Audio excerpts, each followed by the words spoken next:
Cotton corporation of ଇଣ୍ଡିଆର ରେଜୁମେଣ୍ଟଟି ଆସିଛି। 2024ରେ ଏକ ରେଜୁମେଣ୍ଟ ବାହାରିଛି। ଏଥିରେ କେଉଁ କେଉଁ ପୋଷ୍ଟ ସବୁ ରହିଛି ଆପଣ ଦେଖନ୍ତୁ। ଏଥିରେ ପୋଷ୍ଟ ରହିଛି ଆସିଷ୍ଟାଣ୍ଟ ମ୍ୟାନେଜର, ଅଫିସିଆଲ ଲାଙ୍ଗୁଏଜ ଗୋଟିଏ ରହିଛି, ମ୍ୟାନେଜମେଣ୍ଟ ଟ୍ରେନିଂ ମାର୍କେଟିଂ 11ଟି ପୋଷ୍ଟ ରହିଛି, ମ୍ୟାନେଜମେଣ୍ଟ ଟ୍ରେନିଂ ଆକାଉଣ୍ଟ 20ଟି ପୋଷ୍ଟ ରହିଛି, ଜୁନିୟର କମର୍ସିଆଲ ଏକ୍ଜିକ୍ୟୁଟିଭ 120ଟି ପୋଷ୍ଟ ରହିଛି, ଜୁନିୟର ଆସିଷ୍ଟାଣ୍ଟ ଜେନେରାଲ 20ଟି ପୋଷ୍ଟ ରହିଛି। ଏହା ସହିତ ଜୁନିୟର ଆସିଷ୍ଟାଣ୍ଟ ଆକାଉଣ୍ଟ 40ଟି ପୋଷ୍ଟ ରହିଛି, ଜୁନିୟର ଆସିଷ୍ଟାଣ୍ଟ ହିନ୍ଦୀ ଟ୍ରାନ୍ସଲେଟର ଗୋଟିଏ ପୋଷ୍ଟ ରହିଛି। ଏସବୁରେ ଆପଣଙ୍କର 18 ଉପରକୁ ବୟସ ହେବା ଦରକାର। 18 ଉପରକୁ ସବୁଥିରେ ଅଲଗା ଅଲଗା ଅଧିକ ବୟସର ଲିମିଟ୍ ଅଛି, କିନ୍ତୁ ଆପଣଙ୍କର 18ରୁ 27 ଭିତରେ କିଛି ହେବା ଦରକାର, 30 ଭିତରେ କିଛି ହେବା ଦରକାର, 32 ଭିତରେ କିଛି ହେବା ଦରକାର। ଏହା ସହିତ ଦେଖନ୍ତୁ ଆପଣଙ୍କର ଏଜୁକେସନ୍ କ୍ୱାଲିଫିକେସନ୍ କ'ଣ ରହିବା ଦରକାର। ଦେଖନ୍ତୁ ଆସିଷ୍ଟାଣ୍ଟ ମ୍ୟାନେଜର ଲିଗାଲ ଯେଉଁଟା, ଏଥିରେ ଆପଣ degree in law LLB degree ରହିଥିବା ଦରକାର।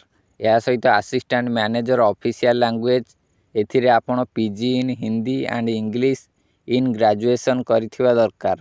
ଏହା ସହିତ ମ୍ୟାନେଜମେଣ୍ଟ ଟ୍ରେନିଂ ମାର୍କେଟିଂ, ଏଥିରେ MBA ଇନ୍ ଏଗ୍ରିକଲଚର ଫିଲ୍ଡ, ଆପଣ ଏଗ୍ରିକଲଚର ଫିଲ୍ଡରେ MBA କରିଥିବା ଦରକାର।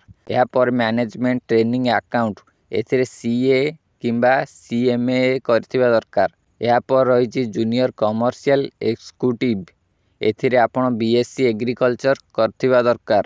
ଏହାପରେ ରହିଛି ଜୁନିୟର ଆସିଷ୍ଟାଣ୍ଟ ଜେନେରାଲ, ଏଥିରେ ଆପଣ BSc ଏଗ୍ରିକଲଚର କରିଥିବା ଦରକାର। ଏହାପରେ ରହିଛି ଜୁନିୟର ଆସିଷ୍ଟାଣ୍ଟ ଆକାଉଣ୍ଟ, ଏଥିରେ BCom। ଏହାପରେ ରହିଛି ଜୁନିୟର ଆସିଷ୍ଟାଣ୍ଟ ହିନ୍ଦୀ ଟ୍ରାନ୍ସଲେଟର, ଏଥିରେ graduate in Hindi with English subject. ଆପଣମାନେ ଜାଣିପାରିଲେ ଆପଣଙ୍କର କେଉଁ କେଉଁ କ୍ୱାଲିଫିକେସନ୍ ରହିବା ଦରକାର।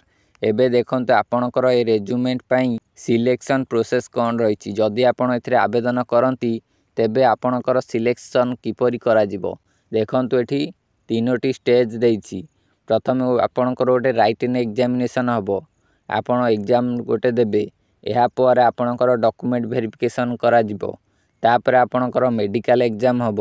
ମେଡ଼ିକାଲ ଏକ୍ଜାମ ହେଲା ପରେ ଆପଣଙ୍କୁ ଜଏନିଂ ଲେଟର ମିଳିଯିବ। ଏହାପରେ ଦେଖନ୍ତୁ ଏକ୍ଜାମ ପାଟର୍ନ, ଆପଣ ଯେଉଁ ଏକ୍ଜାମ ଦେବେ ସେ ଏକ୍ଜାମରେ ଆପଣଙ୍କର କେଉଁ ଭଳିଆ ସବୁ କୋଶ୍ଚିନ୍ ଆସିବ।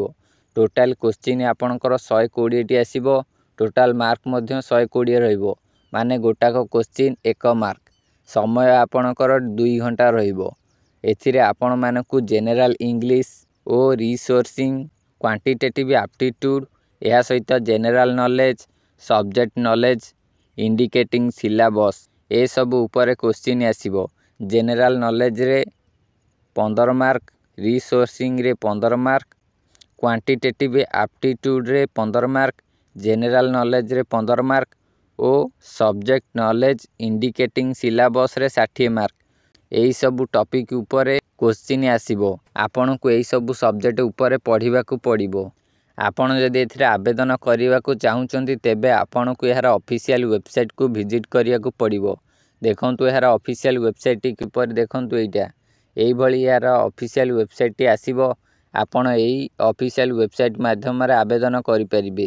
ଆପଣମାନଙ୍କୁ ମୁଁ ସବୁକିଛି କହିଦେଲି। ଆପଣ କିପରି ଆବେଦନ କରିବେ, କ'ଣ କ'ଣ ଡକୁମେଣ୍ଟ ଲାଗିବ, ଆପଣମାନଙ୍କୁ ମୁଁ ସବୁକିଛି କହିଦେଲି।